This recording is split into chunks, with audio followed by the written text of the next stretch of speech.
நீதிமொழிகள் 17:22 வசனத்தை வாசி. மனமகிழ்ச்சி நல்ல ஔஷதம், முறிந்த ஆவியோ எலும்புகளை உலர பண்ணும்.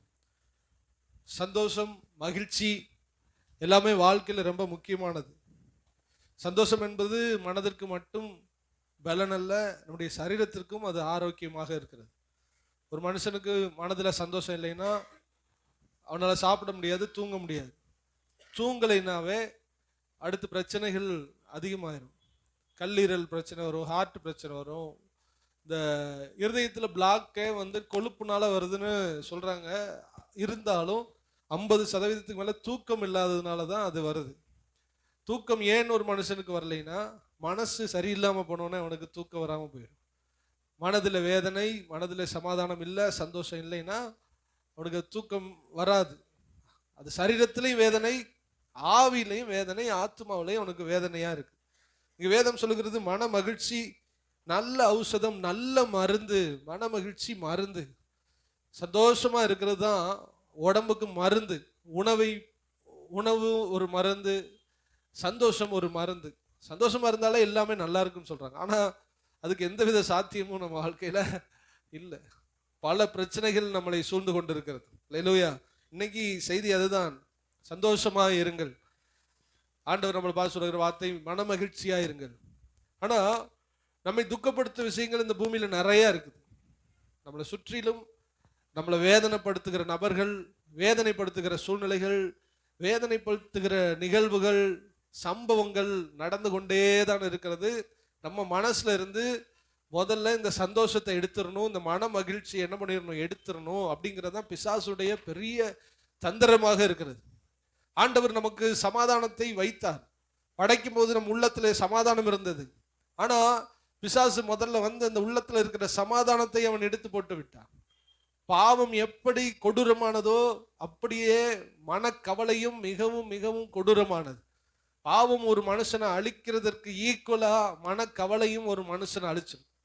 பாவம் பண்ணும்போது ஒரு மனுஷனால ஜெபிக்க முடியாது, உண்மைதானே? அது போல துக்கமா இருந்தாலும் ஒரு மனுஷனால என்ன பண்ண முடியாது, ஜெபிக்க முடியாது. 100ல் ஒரு 5-10 பேர் தான் துக்கத்துல ஜெபிப்பாங்க.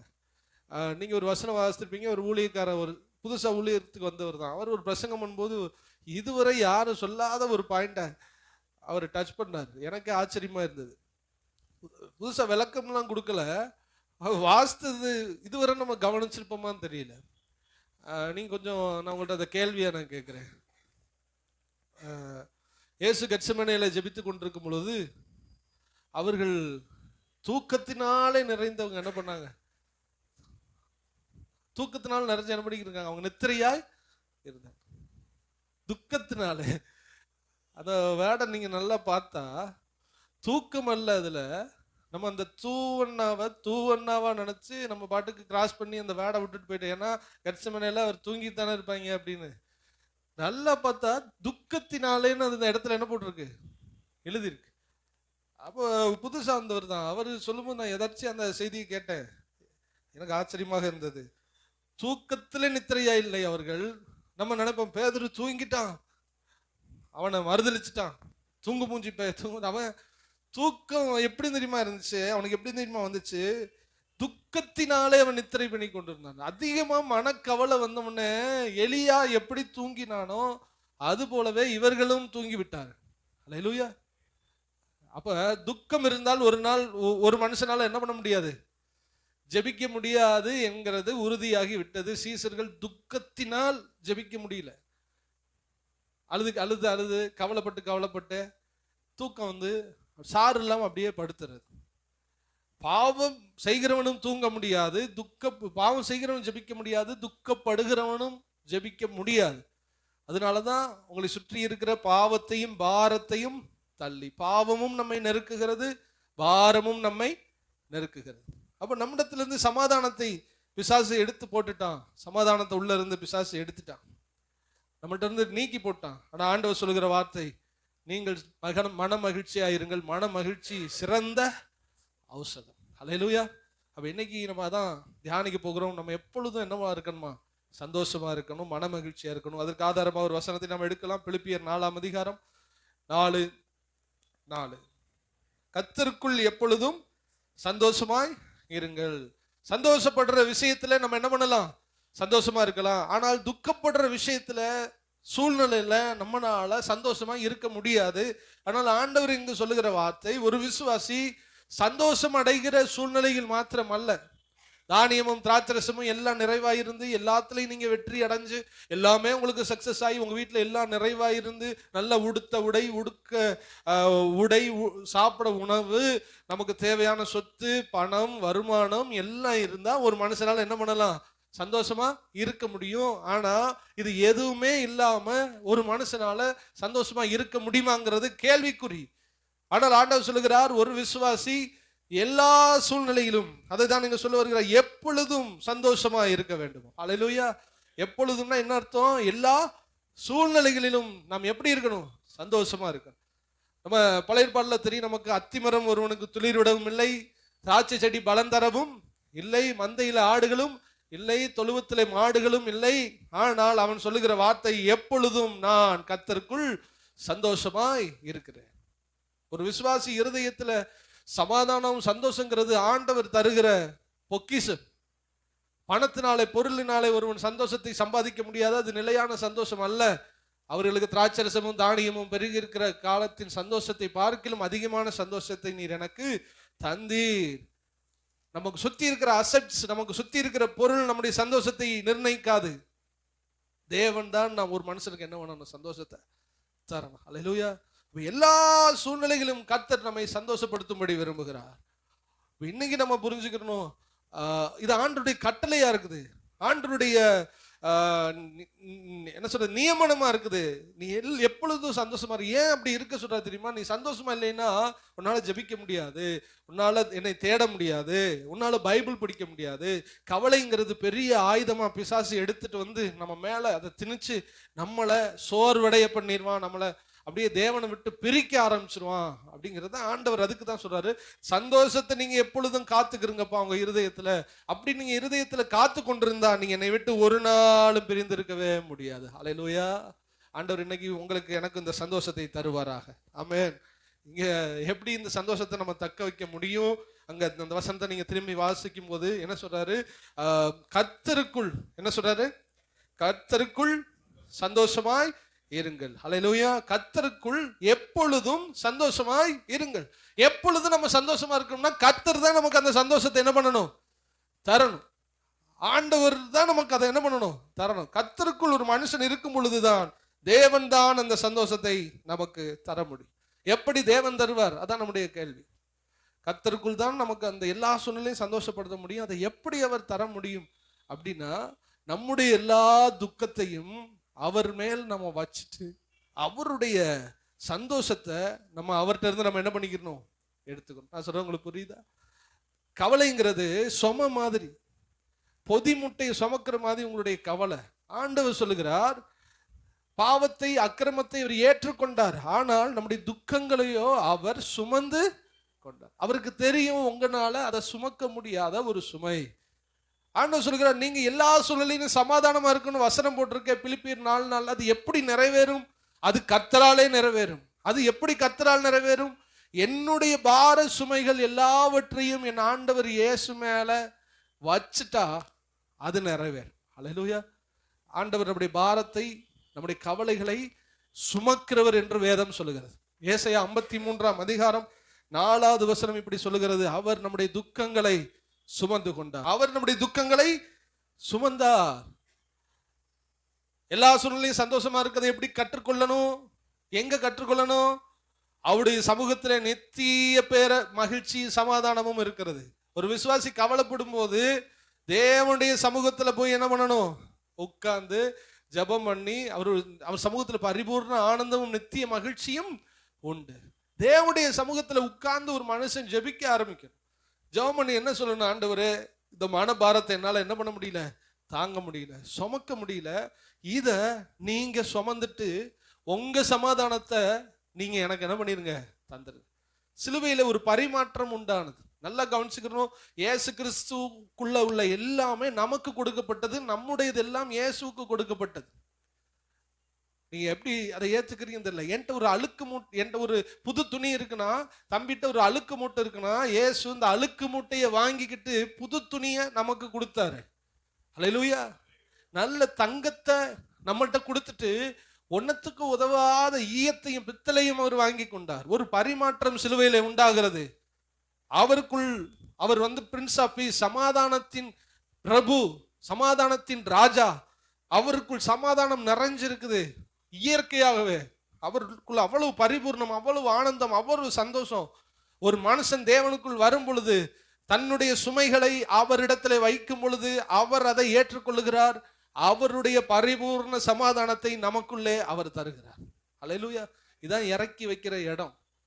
நீங்க கவலைப்படும் போது, கண்ணீர் வெடிக்கும் போது நீங்க தனியா அழுதுகிட்டு இருக்கனாலையோ, இல்ல பேதுரு மாதிரி சீசர்கள் மாதிரி தூங்கி கொண்டிருக்கிறதுனாலையோ எந்தவித பிரயோஜனம் இல்லை. இல்ல எலியா மாதிரி என்னை எடுத்துக்கொள்ளும், நான் செத்துட்டா நல்லா இருக்கும், நான் நல்லவேன்னு சொல்றதுனால எந்த பிரயோஜனம் அல்ல. கவலையோடு கூட நம்ம செத்து மடிஞ்சிருவோம். ஆண்டவர் சொல்லுகிற வார்த்தை, உன்னால தூக்க முடியாத சுமை அது கவலை, அப்படிப்பட்ட சுமை, அதை என்னைட்டு நீ வச்சுட்டு என்னுடைய சமாதானத்தை நீ வாங்கிக்கொள்ள. அதான் சீசர்கள் சொல்லுவார், என்னுடைய சமாதானத்தை நான் உங்களுக்கு தரு. சமாதானம் தலை, என்னுடைய சமாதானம். அது என்ன? அவருடைய சமாதானம். அவருக்குள் இருந்த சமாதானத்தை அவரை ஏற்றுக்கொள்ளுகிற உங்களுக்குள் அவர் தருகிறார். அவருக்குள் இருக்கிற சந்தோஷத்தை அவர் உங்களுக்குள் தருகிறார்.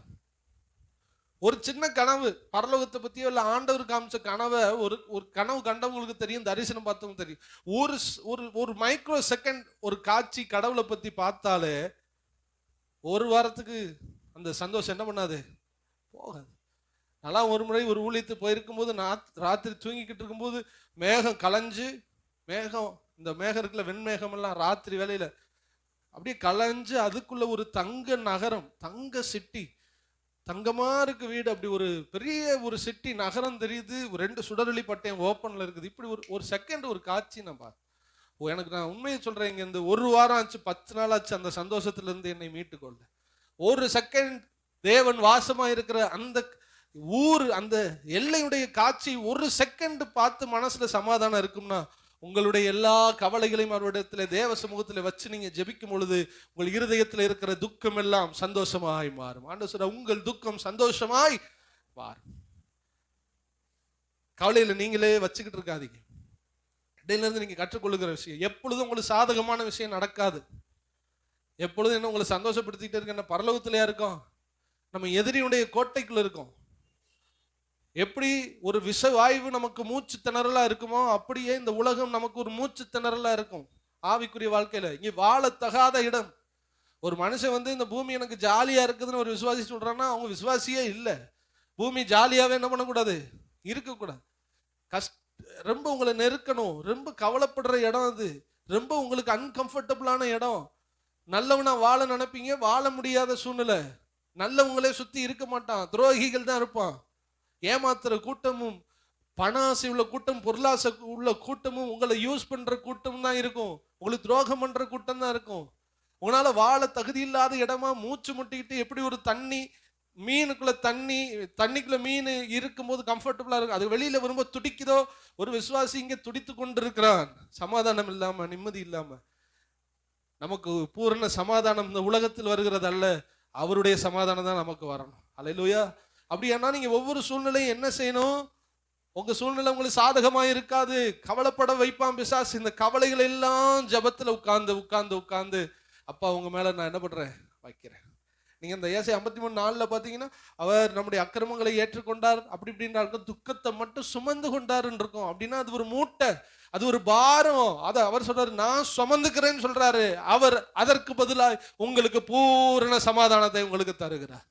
அல்லேலூயா. பரலோகத்துல நமக்கு பூரண சமாதானம். பரலோக தேவன் இந்த பூமியில நமக்கு அதுல இருந்து கிள்ளி கொஞ்சம் சமாதானத்தை உங்க உள்ளங்களிலே வைக்கிறார். அதுவே அந்த சமாதானமே நமக்கு போதுமானது. ஒரு நாள் இந்த பூமியை விட்டு கண்களை மூடி தேவனுடைய சமூகத்துக்கு போகும்போது நமக்கு பூரண சமாதானம் மேல இறங்கி வர ஆரம்பிக்கும். அல்லேலூயா. அப்ப என்ன செய்யணும், கர்த்தருக்குள் சந்தோஷமாயிருங்கள், எப்பொழுதும் சந்தோஷமாயிருங்க. அப்ப எப்படி நான் ஆண்டவர் சமூகத்தில் வைக்கணும், அது ஆண்டவர் மேல நான் வைக்கணும். அதே பிலிப்பியர் 4:6-7 இருக்கிறது. நீங்கள் ஒன்றுக்கும்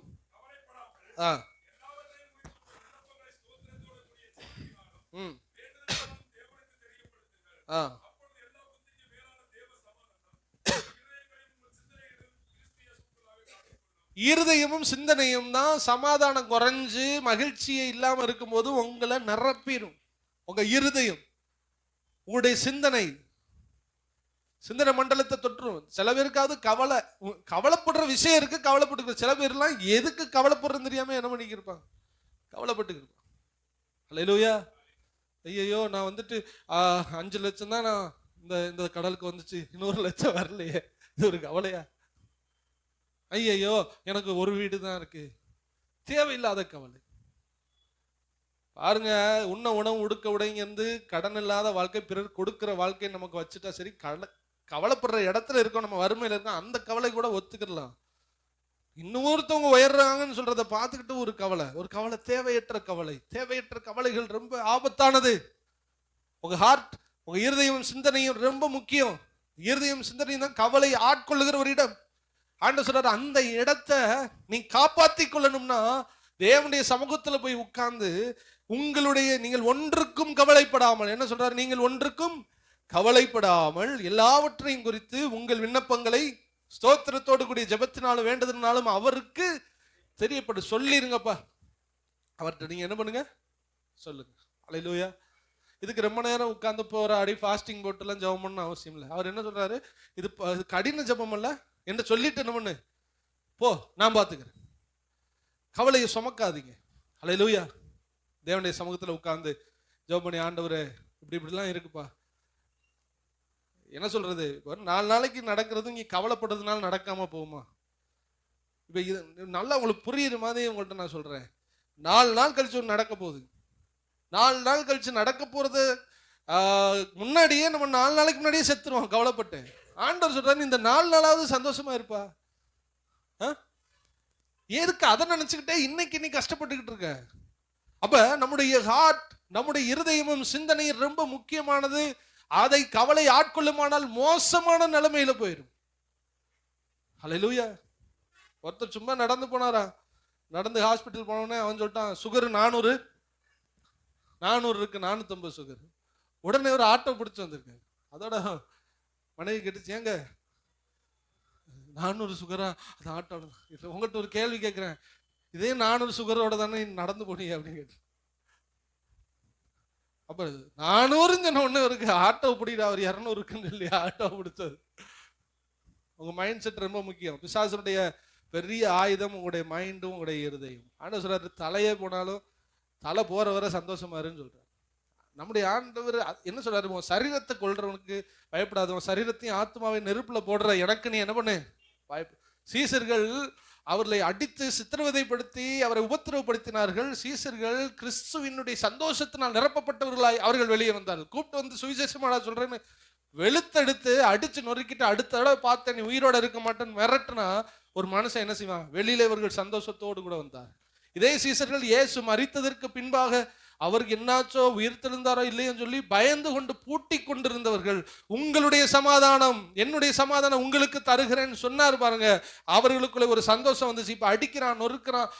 முன்னாடி துரத்தாமலே வீட்டை பூட்டிக்கிட்டு கவலையோடு இருந்தான். ஆனால் இப்பொழுது அடிக்கிறான், நொறுக்கிறான், சந்தோஷத்தோடு வெளியில வந்தான். எப்படி இந்த சந்தோஷம் வந்துச்சு? என்ன சந்தோஷம், என்ன தைரியம்? இயேசு கொடுத்த சந்தோஷம் அது. இதே உயிர் தான்ப்பா போகும், இதே வாழ்க்கை தான் போகும். வாழ்க்கை போகட்டும், என் கண்ணை மூடுனாலும் நான் செத்தாலும் நான் ஆண்டவர்கிட்ட தான் இருக்க போறேன், பூமியில இருந்தாலும் நான் ஆண்டவர்கிட்ட தான் இருக்க போறேன். அவரை மிஞ்சி என் தலையிலிருந்து ஒரு முடி கூட கீழே என்ன பண்ணாது இல்ல. அல்லேலூயா. அதனால ஆண்டவர் சொல்றாரு, நீங்கள் கவலைப்படுகிறதினால் உன் வளத்தில் ஒரு மூலத்தை கூட்ட முடியாது, குறைக்க முடியாது. இதோட அர்த்தம் என்ன? நீ கவலைப்பட்டு ஒன்றும் சாதிக்க முடியாது. நாளைக்கு 10,000 ரூபாய் கடை வாங்கணும்னு வந்து சட்டை பிடிப்பேன்னு சொல்லியிருக்கான். நீங்கள் கவலைப்பட்டானாப்புல சட்டை பிடிக்க மாட்டானா அதே சட்டை தான் பிடிக்கும். ஜாலியாக இருந்துட்டு சட்டை பிடிக்கும். எனக்கு தெரிஞ்ச இங்கே ஒருத்தர் முன்னாடி சொன்ன கதை கேட்டேன். கடை வாங்கணும், நல்லா திங்கணும், வர்றவன நல்லா ஓடுறா, தர முடியாதுன்னு சொல்லணும். அப்படிலாம் சந்தோஷமா இருக்காங்க. நம்மோட கூட ஆண்டவர் இருக்கிறார். அல்லேலூயா. என்ன நடந்துரும், என்ன பண்ணிடுவாங்க என்ற இல்லைனாலும் நாளைக்கு சந்திச்சுதான் ஆகணும், இருந்தாலும் நாளைக்கு சந்திச்சுதான் ஆகணும். ஏன் உங்க மனசை கெடுத்துக்கிறீங்க? நீங்க கவலைப்பட்டு ஒடுங்கிறதுனால நாளைக்கு நடந்துருமா? நடக்காது. அது என்ன சூழ்நிலையோ ஆண்டவர் என்ன வச்சாரோ அதுதான் நடக்கும். ஆனா அதுக்கு முன்னாடி உங்களுடைய மனநிலை மிகவும் மிகவும் முக்கியம். பிசாசு உங்களை நாளை கழிச்சு உங்களை கொல்ல நினைக்கல, அந்த கேப் 2 நாளைக்குள்ளே உங்களை கொல்ல நினைக்கிறான். அல்லேலூயா. உங்களை அழுக வச்சே, பதற வச்சே, நடுங்க வச்சே, மன கஷ்டத்திலே உங்களை வாட வச்சு கஷ்டப்படுத்தி உங்களை அழிக்க நினைக்கிறது தான் பிசாசு. ஆனா தைரியமா ஃபேஸ் பண்ண வைக்கிறவர் ஆண்டவராகிய இயேசு கிறிஸ்து. ஹல்லேலூயா. அப்ப நான் என்ன சொல்றேன், என்னனாலும் எதைனாலும் நம்ம சந்திச்சாகணும். இத்தனை தேதியா நான் சந்திச்சாகணும், இத்தனை தேதியா நான் சந்திச்சாகணும். எஸ்தர் மொர்தெக்காயினுடைய விஷயத்துல இத்தனாம் தேதி யூதர்கள் எல்லா நாட்டிலையும் நான் அழிப்பேன்னு சீல் வச்சு அனுப்பிட்டான். எல்லா சூசான் நகரம், அந்த நகரமே கலங்கிருச்சு, பயத்துல நடுங்கிருச்சு. பயந்து இப்ப என்ன பண்ண, பயந்ததுனால எல்லாரும் விடுதலை ஆயிடுவாங்களா? ஆனா இவங்க என்ன பண்ணாங்க, 3 நாளும் எஸ்தரும் எல்லா ஜனங்களுக்கும் உபவாசம் பண்ணி ஜெபம் பண்ணுங்கடா. பயந்தனால இவங்க ஆமான் உங்களை கொல்லாம என்ன பண்ண மாட்டான், தப்பு வைக்கல மாட்டான். நீங்க பயப்படுறதுனால ரிலீஸ்ல ஆக மாட்டீங்க. உனக்கு இத்தனாம் தேதி யூதனை ஃபுல்லா கொண்டு அழிப்பேன்னு முத்திரை போட்டாச்சு, சட்டம் போட்டாச்சு, எவனும் தப்பிக்க முடியாது. கவலைப்பட்டுக்கிட்டே சாகாதீங்க, ஒண்ணு செய்யுங்க.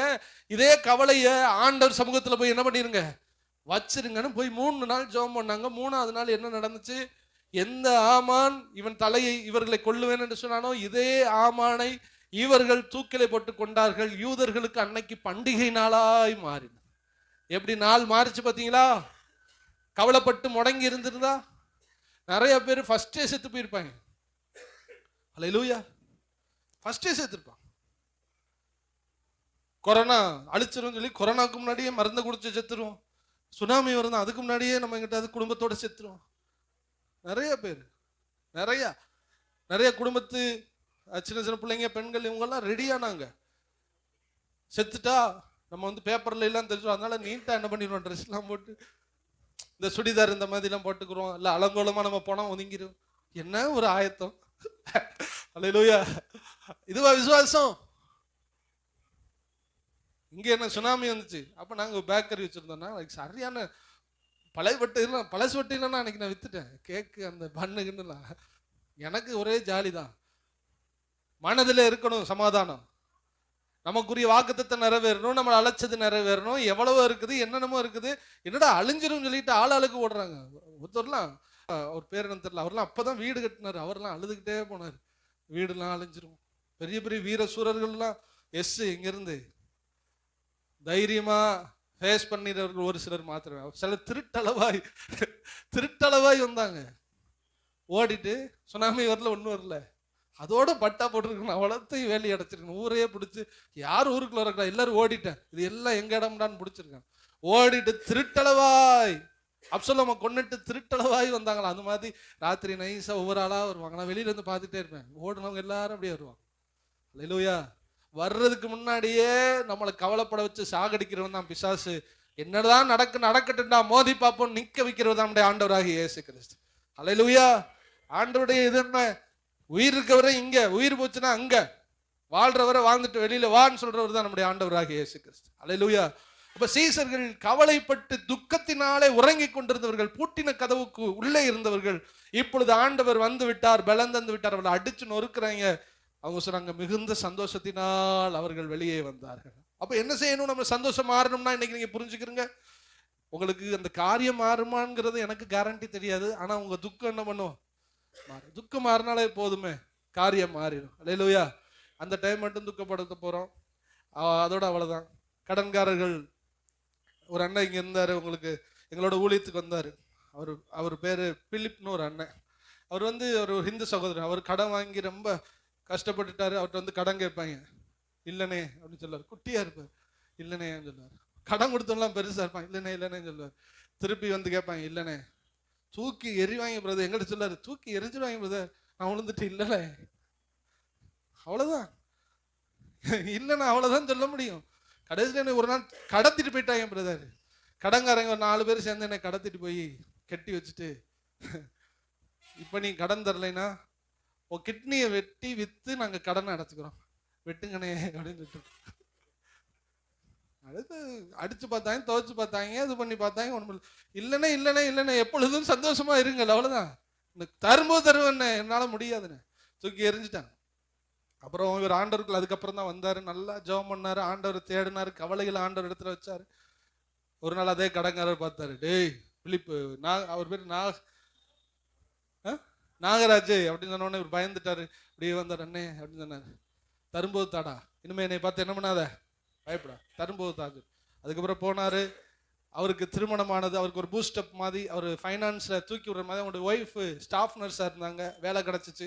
இவரும் போட்டுக்கு டோக்கன்லாம் எடுத்து கொடுத்து இப்போ அவர் எப்படி தெரியுமா இருக்காரு, நல்ல அப்துல் கலாம் சமாதிக்கு பக்கத்தில் இருக்கிற அந்த இடத்துல ஒரு இடத்துல அழகான ஒரு மாளிகை மாதிரி ஒயிட் கலரில் அப்படி தூணில் தங்க கலரில் அப்படியே கொடி மேலே போகும், அப்படி ஒரு வீடு, அழகான வீடை கட்டி அவர் சொந்த செலவில் வேன் பிடிச்சி 4 மாவடிக்கு கூப்பிட்டு போகிற அளவுக்கு கர்த்தர் அவரை உயர்த்தி இருக்கிறார். அல்லேலூயா. ஆண்டவரால் கூடாதது ஒன்றுமே. நம்மளை தொடுவாங்க, டச் பண்ண, பிரச்சனைகள் ஃபேஸ் பண்ணுற அன்னைக்கு ஃபேஸ் பண்ணட்டும். நம்ம அதுக்கு முன்னாடி சாகவே வேண்டாம்.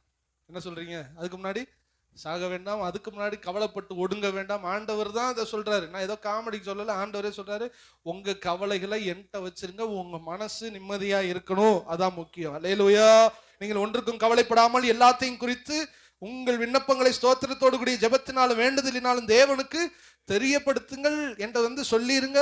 போட்டில் கஷ்டமா, வருமானம் இல்லையா, குடும்ப கஷ்டமா, அவர்கிட்ட சொல்லிருங்க. சொன்ன உடனே உங்க மனசுல ஒரு நிம்மதி உண்டாகும். அந்த மனசுல உள்ள தைரியம் உங்க வாழ்க்கையை பயணிக்கிறதுக்கு உங்களுக்கு உதவியா இருக்கும். ஈஸியா உங்களால ஃபேஸ் பண்ண முடியும். அப்பொழுது எல்லா புத்திக்கும் மேலான தேவ சமாதானம். நம்ம புத்தி என்ன பண்ணும், நம்ம அவ்வளோதான் முடிஞ்சிருச்சுன்னு சொல்லிக்கிருக்கோம். ஆனால் ஒரு சமாதானம் இல்லை, முடியாது, நீ வாழ்வ, நீ மீட்கப்படுவ, நீ தப்பிச்சிருவ, நீனு ஒரு நாள் உயர்வன்னு இந்த புத்தியை தாண்டி கடவுள் நம்மளோட கூட பேசுவார். நம்ம வாழ்க்கையில் ஒரு சமாதானம் வா. அல்லேலூயா. சமாதானத்தை மட்டும் இழந்துடவே கூடாது. சமாதானம் போயிடுச்சுன்னா நம்முடைய வாழ்க்கையில் எல்லாமே ஆண்டவர்கிட்ட போகும்போது நமக்கு நம்பிக்கை உண்டா. அல்லேலூயா. சரி, அப்போ ஃபர்ஸ்ட் எனக்கு நீங்கிறது எங்க? தேவனுடைய சமூகத்தில். அந்த கவலை என்ன பண்ணிடணும்? சொன்ன எத்தனை பேர் வைக்க போறீங்க? என்ன கொஞ்சம் செஞ்சுதான் பாருங்க, செஞ்சு பாருங்க, கர்த்தர் காரியங்களை மாறுதலாய் முடிய பண்ணுவார். அல்லேலூயா. 2வது, அவர் மேல நம்பிக்கை வைக்க வேண்டும். நாம் பார்த்து நாம் நிறைவு செய்ய போகிறோம். அடுத்து அவர் மேல நம்பிக்கை வைக்க வேண்டும். ரோமர் 12:12வது வசனத்தை வாசியுங்கள். சந்தோஷமாயிருங்க. ஜெபம் பண்ணியாச்சு, ஃபர்ஸ்ட் ஸ்டெப் உங்க கவலையில. இப்போ உங்க மனசுல சமாதானம் நிரம்ப ஆரம்பிச்சிடும். 2வது, ஜெபம் பண்ணதுக்கு ஏதுவா ஒரு நம்பிக்கை வைங்க. என் ஆண்டவர் என்னை நிச்சயமாய் விடுவிப்பார். ஹல்லேலூயா. நம்பிக்கையிலே சந்தோஷமாய் இருங்கள். ஃபர்ஸ்ட் ஜெபம் பண்ணீங்கல்ல, அதை நம்புங்கன்னு சொல்றாரு. நெக்ஸ்ட் ஸ்டெப் ஜெபம் பண்ணுங்க. ஜெபத்துல உறுதியா இருங்க, ஜெபம் பண்ணிக்கிட்டே இருங்க, நம்பிக்கிட்டே இருங்க. நிச்சயமா நீங்க வெளியில என்ன பண்ணுவீங்க? வருவீங்க. ஆண்டவர் பார்த்துக்குருவாரு, ஆண்டவர் என்னை நடத்துவாரு, ஆண்டவர் என்னை கைவிட மாட்டாரு. இந்த ஹோப், இந்த நம்பிக்கை நமக்கு ரொம்ப ரொம்ப முக்கியம். இந்த வாயின் வார்த்தை ரொம்ப ரொம்ப முக்கியம். பாசிட்டிவான வேர்ட்ஸ் ரொம்ப ரொம்ப முக்கியம். உலகத்திலே சொல்றாங்க, நீ வாயினால நீ நம்புறத பேசுவ, உன் பேச்சு மாதிரியே நீ உயர்வ. பைபிளும் அதான் சொல்லுது, மரணமும் ஜீவனும் நாவின் அதிகாரத்துல. நீ உயிரோட இருக்கிறதும் சாவுறதும் உன் வாயில தான் என்ன பண்ணுது இருக்கு. நான் வாழ்வேன், என்னை வாழ வைப்பார், நான் நல்லா இருப்பேன், என் ஆண்டவர் என்னை உயர்த்துவார்ங்கிற பாசிட்டிவ் வேர்டை தான் ஒரு மனுஷன் என்ன பண்ணணும்? பேசணும். முடிஞ்சு போச்சு அவ்வளவுதான் அப்படிலாம் சொல்லக்கூடாது. தைரியமா, நீதிமான் சிங்கத்தை போல தைரியமாய் இருப்பான். ஆண்டவர் பார்த்துக்குருவார்ப்பா, ஆண்டவர் நடத்துவார்ப்பா, ஆண்டவர்கிட்ட ஜெபம் பண்ணியிருக்கப்பா, ஆண்டவர் விட மாட்டாருப்பா, ஆண்டவர் எங்களை கைவிட மாட்டாருப்பா, ஆண்டவர் எங்களுக்கு உதவி செய்வார்ப்பான்னு நம்ம பேச பேச இருதயத்தின் நிறைவினால் வாய் பேச ஆரம்பிக்கும். உங்க உள்ளத்துல நம்பிக்கை இருந்தா வாயில நம்பிக்கையான வார்த்தைகள் என்ன பண்ணும்? வரும். வாயில நம்பிக்கையான வார்த்தைகள் வரலைன்னா உள்ளத்துல நம்பிக்கையான உள்ள நம்பிக்கை இல்லைன்னு அர்த்தம். அப்ப ஆண்டவர் சொல்றாரு, உங்க நம்பிக்கையில நீங்க என்ன பண்ணுங்க? சந்தோஷமாய் இருங்க. அல்லேலூயா. 2வது நம்ம செய்ய வேண்டிய விஷயம் நம்பிக்கை. அல்லேலூயா. நிறைய அதுக்குரிய வார்த்தைகள் இருக்கிற. சங்கீதம் 118 எடுத்துக்காட்டாய் வாசிக்கலாம். சங்கீதம் 118:5, நெருக்கத்திலே கர்த்தரை நோக்கி கூப்பிட்டேன், அவர் என்னை என்ன பண்ணாராம்? விசாலத்திலே வைத்தார். சங்கீதம் இப்படிப்பட்ட வார்த்தைகள்லாம் உங்களுக்கு ஒரு நம்பிக்கையை கொடுக்கும். பைபிளை நீங்க படிக்கணும். பைபிள் வார்த்தைகள் பொன்மொழிகள், அதெல்லாம் நமக்கு நம்பிக்கை கொடுக்கும். நெருக்கத்திலே கர்த்தரை நோக்கி கூப்பிட்டேன், அவர் என்னை கேட்டருளி. உங்க குடும்பத்துல என்னென்ன காரியத்துல நெருக்கப்படுறீங்க, உங்க மனசு கஷ்டப்படுற சூழ்நிலை எல்லாம் இருக்கு. அந்த நெருக்கத்துல ஆண்டவரை நோக்கி கூப்பிடும் பொழுது அவர் நம்மை விசாலத்துலனா ஒரு பெரிய இடத்துல, நெருக்கம்னா நெருங்கி இருக்கிற இடம், விசாலம்னா நம்மள அகலமான ஒரு விரிவான ஒரு இடத்துல, ஒரு விசாலமான இடத்துல கர்த்தர் நம்மை வைப்பார். ஹல்லேலூயா. ஹல்லேலூயா. அவன் நம்பிக்கையாய் நம்ம இருக்கு. ஆண்டவரை நம்புகிறவர்கள் ஒருபோதும் வெட்கப்பட்டு போவதே இல்லை. அப்ப சந்தோஷம் மகிழ்ச்சியா இருக்கணும். உங்க துக்கத்துல ஃபர்ஸ்ட் ஜெபம் பண்ணணும். 2வது ஆண்டவர் மேல நம்பிக்கையா இருக்க. அவர் மேல் நம்பிக்கை வைக்கிற மனுஷன் பாக்கியவான். அவரையே தன் நம்பிக்கையாய் கொண்டு அவரே நம்பி இருக்கிற மனுஷன் பாக்கியவான். அவன் உஷ்ண காலத்திலும் அவன் தப்பாமல் கனி கொடுப்பார். உஷ்ண காலம் நல்லா கவனிக்கணும். மழை காலமே இல்லை, ஆனா அந்த மழை காலம் இல்லாத வெயில் காலத்திலையும் கனி தருகிற செடி செழிப்பா இருக்கிறது போல கர்த்தரை நம்புகிற ஒரு மனுஷன் இருப்பான். அவன் சூழ்நிலை எதிரா இருந்தாலும், அதான் உஷ்ண காலம். மழை காலத்துல அவன் முளைக்கல, உஷ்ண காலம், சூழ்நிலை எதிரா இருக்கும், எந்த சாதகமும் இல்லை. ஆனால் கர்த்தர் மேல் நம்பிக்கையா இருக்கிற மனுஷன் பாக்கியவான். அவனை கர்த்தர் உயர்த்துவார், அவனை மேன்மைப்படுத்துவார். ஏன்னா அவன் நம்பிக்கை ஒரு நாள் வீணாகவே செய்யார். ஹல்லேலூயா. வேதம் சொல்லுகிறது சகரியா 9:12, நம்பிக்கையுடைய சிறைகளே அரணுக்கு திரும்புங்கள், இரட்டிப்பான நன்மையை தருவேன். அதுக்கு மேல உள்ளது சொல்ற, தண்ணீரற்ற குழியில் இருக்கிறவர்களே, நீங்கள் உங்களுடைய நம்பிக்கை நீங்க விடாதிருங்க.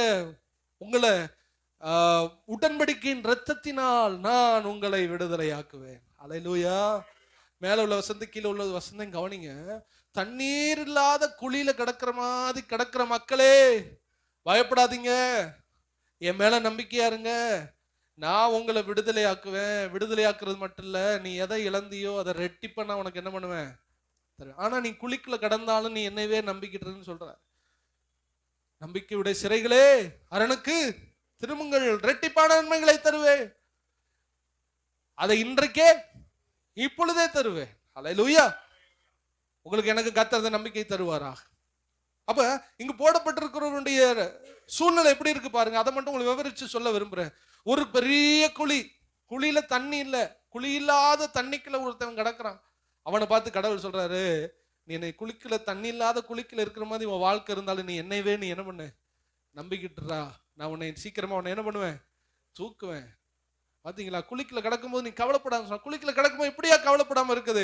கவலைப்படாத, நீ என்னை நோக்கி பாரு, நான் உன்னை விடுதலையாக்குவேன். விடுதலையாக்குறது மட்டும் இல்ல, ரெட்டிப்பான ஆசீர்வாதத்தை நான் தருவேன். நீ குளிக்கல கிடக்குற நீ நினைக்காத, உன் வாழ்க்கை முடிஞ்சிச்சு நினைக்காத, அதோ பாதாளத்துல என் குடும்பம் போயிடுச்சு நினைக்காத, இனிமே என் பொருளாதாரத்துல வெளியில வர முடியாது, இனிமே என் குடும்ப சந்தோஷம் வெளியில வர முடியாது, என் வாழ்க்கை இதோட முடிஞ்சிச்சு நினைக்காத. நீ குழிக்குள்ள கிடக்குற நீ பயந்து கிடக்காத, நீ வெளியில வருவ. என்னை நீ நம்பு, நம்பிக்கையுடைய சிறைகளே நீ வெளியில வருவ. உனக்கு ரெட்டிப்பான நன்மையை நான் தருவேன். நீ இழந்து போன எல்லா ஆசீர்வாதத்தை மீண்டும் நான் என்ன பண்ணுவேன், தருவேன்.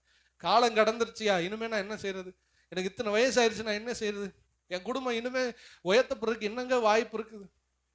அதான் குழியில இருக்கும்போது அப்படித்தான் ஒரு மனுஷன் யோசிப்பான். ஆண்டவரே, அதெல்லாம் நீ பார்க்காத, குழியில இருந்து நீ நிச்சயமா வெளியில வருவேன், நான் உன்னை தூக்கிட்டு வருவேன், நான் உன்னை வெளியில கொண்டு வந்து உன்னை நான் ஆசீர்வதிப்பேன். எதனால ஆசீர்வதிப்பேன்னா, உடன்படிக்கை இரத்தத்தினாலே உன்னை நான் மீட்டெடுப்பேன்.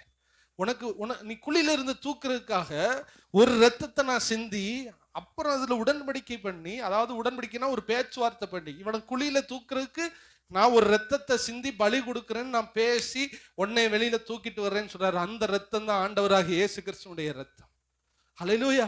நீங்களும் நானும் குழியில கிடக்கிற வாழ்க்கை போல வெளியில வருவதற்காக இயேசு கிறிஸ்து சிலுவையிலே அடிக்கப்பட்டார். சிலுவையிலே அடிக்கப்பட்ட இரட்சகராகிய இயேசு கிறிஸ்துடைய ரத்தத்தினாலதான் குழியில கிடக்கிற உங்க வாழ்க்கை வெளியில வரும். இங்க அப்படிதான் போட்டிருக்கு. தண்ணீரற்ற குழியில இருக்கிறவர்களே, உடன்படிக்கை இரத்தத்தினாலே நான் உங்களை மீட்டுக் கொள்வேன். அந்த ரத்தத்தினால நான் உங்களை வெளியில கொண்டு வரேன். அல்லேலூயா. அந்த ரத்தம் என்ன சொல்லுது? அந்த ரத்தம் என்ன பேசுது? குழியில இருக்கிற நீ வெளியில வரணும்னா, என் உயிரையே நான் கொடுத்து உன்னை குழியில இருந்து என்ன பண்ணுவேன், வெளியில தூக்கிட்டு வருவேன். தன் உயிரை சிலுவையில கொடுத்து உங்க வாழ்க்கையை தூக்கி எடுத்தவர் தான் ஆண்டவராகிய இயேசு கிறிஸ்து. எங்களோட ஒருத்தவங்க ஊழியத்துக்கு இப்ப வந்தாங்க, திருச்சொல்லி பகுதியில வரும்போது அவங்க குடும்பத்துல 6 பேர் வரிசையா செத்துருவாங்க. அவங்க வீட்டுல யாருமே இல்லை, அவங்க அப்பா இல்லை, அவங்க சித்தப்பா பெரியப்பா இல்லை, எல்லாருமே சின்ன வயசுல இறந்துருவாங்க. அவங்க வீட்டுல பிறந்த அக்கா அண்ணன் யாருமே கிடையாது. வருஷம் ஒருத்தவங்க செத்துருவாங்க. கடைசியா சாகருக்கு முன்னாடி நம்ம செத்துருவோம் சொல்லி நான் ஃபர்ஸ்ட் சொன்னேன்ல, சாகருக்கு முன்னாடியே செத்துருவோம் சொன்ன மாதிரி அந்த குடும்பத்துல ஒரு தாயும் ஒரு மகனும் தான் மிச்சம், கடைசி மகனும். இவங்க 2 பேரும் கடற்கரைக்கு போய் செத்துருவோம்.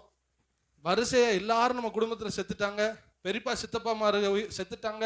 பெரியப்பாமாரு சித்தப்பாமாருடைய சந்ததி யாருமே இல்லை. நம்ம சந்ததியிலேயே நீ மிச்சம் நான் மிச்சம்.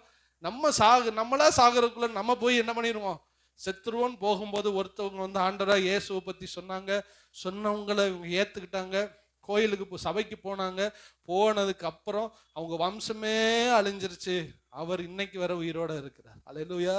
அவருக்கு ஒரு மகன் காலேஜ் போறாங்க, ஒரு பையன் இருக்கிறான், இன்னைக்கு நல்லா இருக்கிறாங்க. இது எப்படி சாவு அடுக்காய் நடந்து கொண்டு ஒரு வீட்டுல எப்படி நிறுத்தப்பட்டது அப்படின்னா, உடன்படிக்கிறது இயேசு கிறிஸ்து இவர்களுக்காக முன்னமே ரத்தம் சிந்தி விட்டார்.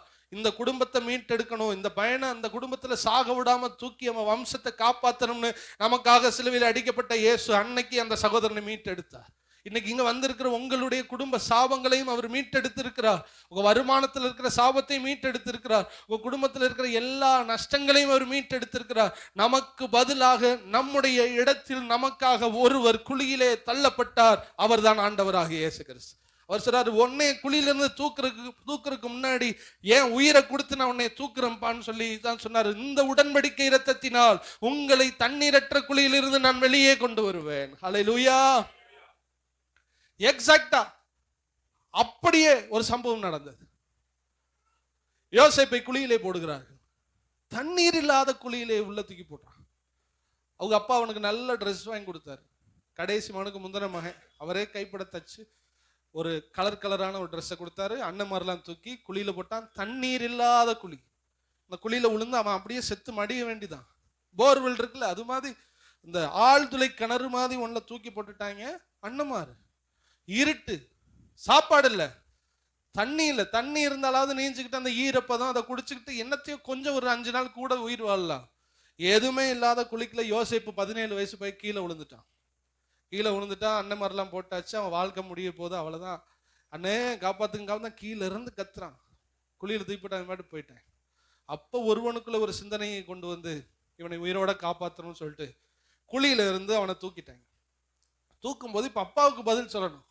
யோசேப்பு செத்துட்டான்னு நம்ம சொல்லணும். அதுக்கு என்னடா செய்யறது? செத்ததுக்கு ஒரு அடையாளம் காமிக்கணுமேனு ஒரு வெள்ளாட்டு குட்டை சும்மா போய்க்கிட்ட மேன ஓடிக்கிட்டு ஒரு ஆட்டுக்குட்டியை தூக்கி தரதரன்னு எடுத்துட்டு வந்து கழுத்தை வெட்டுங்கடா, இதை வெட்டி இது ரத்தத்தை எடுத்து இவன் துணியில தொளிச்சு இவன் யோசேப்பு செத்துட்டான்னு சொல்லி இவன் துணியை கொண்டு போயிட்டு இவனை எங்கேயாவது வித்துருவான்னு சொல்லி பிளான் போட்டுட்டு யோசேப்பு குழியில இருக்கிற ஒரு அப்பாவி அவனை தூக்கி அவனுக்கு பதிலாய் ஒரு அப்பாவியா இருக்கிற ஒரு ஆட்டை பிடிச்சி ரத்தத்தை சிந்தி அவன் ட்ரெஸ்ல தெளிச்சு அந்த ட்ரெஸ் அப்பாட்ட கொடுத்துட்டு யோசேப்பை காப்பாத்திட்டாங்க. அல்லேலூயா. யோசேப்பு உயிர் அன்று காப்பாற்றப்பட்டது தண்ணீர் இல்லாத குழியில் இருந்து தூக்கப்பட்டதுக்கு காரணம் பாவமே செய்யாத ஆட்டுக்குட்டி. அந்த ஆட்டுக்குட்டி யாருக்கு அடையாளம்? ஆண்டவராக இயேசு கிறிஸ்துவுக்கு அடையாளம். நீ குழியில இருக்கிற சகோதரனே, நீ வருமானத்துல குழியில இருக்கிற, நீ கடன்ல குழியில இருக்கிற, நீ வறுமையில குழியில இருக்கிற, குடும்ப சாபத்துல குழியில இருக்கிற, உன் அடுக்கடுக்கா உன் குடும்பத்துல இருக்கிற நோய்கள்ல நீ குழிய இருக்கிற, வேலையில்லா பிரச்சனையில குழியில இருக்கிற, நீ எந்த குழியில இருந்தாலும் ஒருவரால் மாத்திரமே தூக்க முடியும், அவர் ஆண்டவராக இயேசு கிறிஸ்து. ஏனென்றால் அவர் தான் அதுக்கு விலை கொடுத்திருக்கிறாரு. அல்லேலூயா. தண்ணீரற்ற குழியில் இருக்கிறவர்களே, உடன்படிக்கை இரத்தத்தினால் உங்களை நான் விடுவிப்பேன். என்னை நீ நம்பிக்கிட்டே இரு. நான் உனக்காக ரத்தம் சிந்திட்டேன். நீ என்னை நம்பு. குழியிலிருந்து என்னை தூக்குவீங்க. நீ நம்பு, நம்பிக்கையோடு இரு. உன்னை சிறையிலிருந்து நான் வெளியே கொண்டு வருவேன். சிறையிருப்பில் இருந்து கொண்டு வருவேன். 2 மடங்கான உன்னை ஆசீர்வதிப்பேன்னு சொல்றாரு. இங்க இருக்கிறவங்க வாழ்க்கையில நீங்க இயேசுவை தேடி வந்துட்டீங்க. நம்ம எல்லாரும் இயேசுவை தேடுறவங்க. நம்ம வாழ்க்கையில இருக்கிற எல்லா சிறையிருப்பையும் கர்த்தர் மாற்றுவார். எந்த பிரச்சனையில உன்னை அடக்கிக்கிட்டு இருக்குதோ அந்த பிரச்சனையிலிருந்து கர்த்தர் உங்களை வெளியே கொண்டு வருவார். எதுல நீங்க குழியா இருக்கிறீங்களோ, குழியில விழுந்து கிடக்குறீங்களோ, கர்த்தர் உங்களை தூக்கி எடுக்க உண்மையுள்ளவராய் இருக்கிறார். ஹல்லேலூயா. தாவீது சொல்லுவான், இது கர்த்தர் உண்டு பண்ணின நாள், இதுல களி கூர்ந்து. அந்த நாள் என்ன நாள் தெரியுமா? ஆண்டவராக இயேசு கிறிஸ்து நமக்காக சிலுவையில் அடிக்கப்பட்ட நாள். தாவீது ராஜா உடன்படிக்கை பெட்டி தொலைஞ்சு போச்சு. அத தேவனுடைய நகரத்துல கொண்டு வந்த உடனே ஆடலும் பாடலும் கொண்டாடி ஜனங்களுக்கு ஒரு இறைச்சி துண்டையும் அப்பத்தையும் திராட்சரசத்தையும் கொடுத்து சந்தோஷமாய் அவர்களை வீட்டுக்கு அனுப்பினார். பெட்டி திரும்ப வந்துச்சு, விருந்து உண்டானது. நம்ம ஆண்டவராக இயேசு கிறிஸ்து நமக்காக சிலுவையில் அடிக்கப்பட்டார். உங்களுக்கு திராட்சரசமும் அப்பமும் இறைச்சியும் உங்களுக்கு தந்தார். ஏனென்றால் அவர் சிலுவையிலே நமக்காக அடிக்கப்பட்டார். ஹல்லேலூயா. அவர் உயிர்த்தெழுந்த நாளே உங்களுக்கு திருநாள். அவர் சிலுவையிலிருந்து உயிர்த்தெழும் பொழுது உங்களை என்னை அவர் குழியிலிருந்து தூக்கிவிட்டார். சிலுவையிலிருந்து அவர் வெளியே வரும் பொழுதே உங்கள் கடன் பிரச்சனைக்கு அவர் அன்றே தீர்ப்பு எழுதி விட்டார். குழியிலிருந்து வரும் பொழுதே வம்சமாய் வருகிற உங்கள் நோயிலிருந்து அவர் விடுதலை தந்து விட்டார். குழியிலிருந்து வெளியில அவர் சிலுவையில் மரித்து உயிரோடு எந்திரிக்கும் பொழுது நம்ம எதெல்லாம் நம்மளை அடக்கி வச்சிருந்தோச்சோ, பாவமா இருந்தாலும், கெட்ட பழக்கமா இருந்தாலும், கவலையா இருந்தாலும், கண்ணீரா இருந்தாலும், என் இயேசு உயிரோட எந்திரிக்கும் பொழுது நம்மையும் குழியிலிருந்து தூக்கி விட்டார். ஹல்லேலூயா. நீங்க நம்புறது அவரை மட்டும், அதை மட்டும் நீங்க நம்பினா போதும். ஆண்டவரே, நீங்க என்னோட கூட இருக்கிறீங்க, நான் உங்களை நம்புறேன், என் கவலைகளை உங்க மேல நான் வைக்கிறேன், என்னை எந்த பிரச்சனையிலிருந்து நீங்க என்னை நிச்சயமா கொண்டு வருவீங்க. ஹல்லேலூயா. கர்த்தர் உங்கள் சிறையிருப்பை மாற்றுவாரா? ஆமென். எத்தனை பேர் நம்புறீங்க? உங்களுடைய எல்லா பிரச்சனையிலும் கர்த்தர் மாற்ற போகிறார். அல்லேலூயா. இந்த வசனத்தை சொல்லி சொல்லி ஜெபம் பண்ணுங்க. நான் இதுல இருந்து வெளியில வர்றதுக்கு நீங்க சிலுவையில் எனக்காக சிலுவையில் அடிக்கப்பட்டீங்கப்பா. இந்த குழியில இருந்து என்னை வெளியில கொண்டு வாங்க. பாவம் என்கிற குழியில இருந்து வெளியில கொண்டு வாங்க. சில பாவத்தை எனக்கு விட முடியல. சிகரெட், பீடி, பாவம், அந்தரங்க பாவம், குடி எனக்கு விட முடியல. எனக்கு பாவம் தோணுது. அந்த குழியில இருந்து இயேசு உங்களை கொண்டு வருவார். உங்களுடைய மனசுல இருக்கிற கவலையில இருந்து உங்களை கொண்டு வருவார். வறுமையில இருந்து கொண்டு வருவார். எது எதெல்லாம் அடக்கி இருக்கிறதோ அதுல எல்லாம் இருந்து கர்த்தர் உங்களை தூக்கி எடுக்க போகிறார். ஹல்லேலூயா. யோசேப்பின் வஸ்திரத்தில் இவருடைய ரத்தம் தெளிக்கப்பட்டது. இதே யோசேப்புக்கு ராஜ வஸ்திரத்தை கர்த்தர் கொடுத்தார். அவருடைய ரத்தம் சிந்தப்பட்டவருடைய சரீரமெல்லாம் ரத்தம். ஆனால் உங்களுக்கு எனக்கும் கர்த்தர் மேன்மையான ஆசீர்வாதங்களை தர உண்மையுள்ளவராயிருக்கிறார். ஹல்லேலூயா. நம்ம எல்லாரும் எழுந்து